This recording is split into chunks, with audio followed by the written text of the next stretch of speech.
Magandang araw mga kapuso, ito po ang mga ganap na dapat po natin abangan dito lamang po sa Akusada.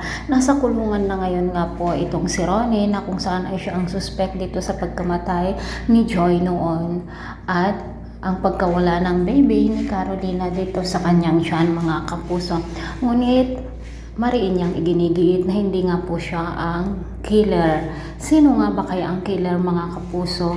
Lalo namang naasar itong si Ronnie nang puntahan siya nitong si Dennis. Mga kapuso, sa pagkakataong ito, totoo na nga ang hinala nating mga viewers na si Dennis nga po ang killer. Dahil nga po lahat nang nandoon sa kanyang best friend noon na si Wilfred ay gusto niyang makuha.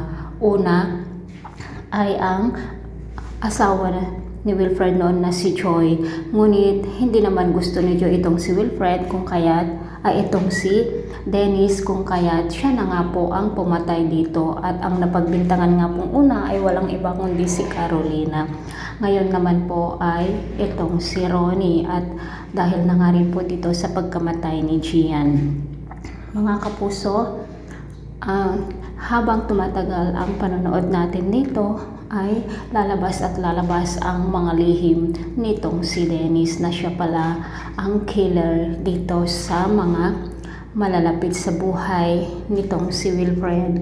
At kapag nalaman nga iyon ni Carol, siguradong kakamuhian niya ito mga kapuso. Ngunit parang unti-unting nahuhulog ngayon ang loob ni Carol dito kay Dennis dahil nga po sa mga kabutihang ginagawa nitong si Dennis na pakitang tao lamang. Sigurado kapag malaman ni Wilfred na ang best friend niya pala ang pumatay dito sa kanyang asawa noon, siguradong gagantihan niya ito mga kapuso at kakamuhian nga siya nitong si Carol. Ngunit ang gusto ngayon ni Dennis ay ang makuha ang loob ni Carol dahil nga mahal na mahal niya ito. Hanggang kailan din naman kaya maipagtanggol ni Ronnie ang kanyang sarili na wala siyang kasalanan. Mga kapuso, pakaabangan po natin ang kapanapanabik na ganap dito lamang po sa Akusada. Maraming salamat.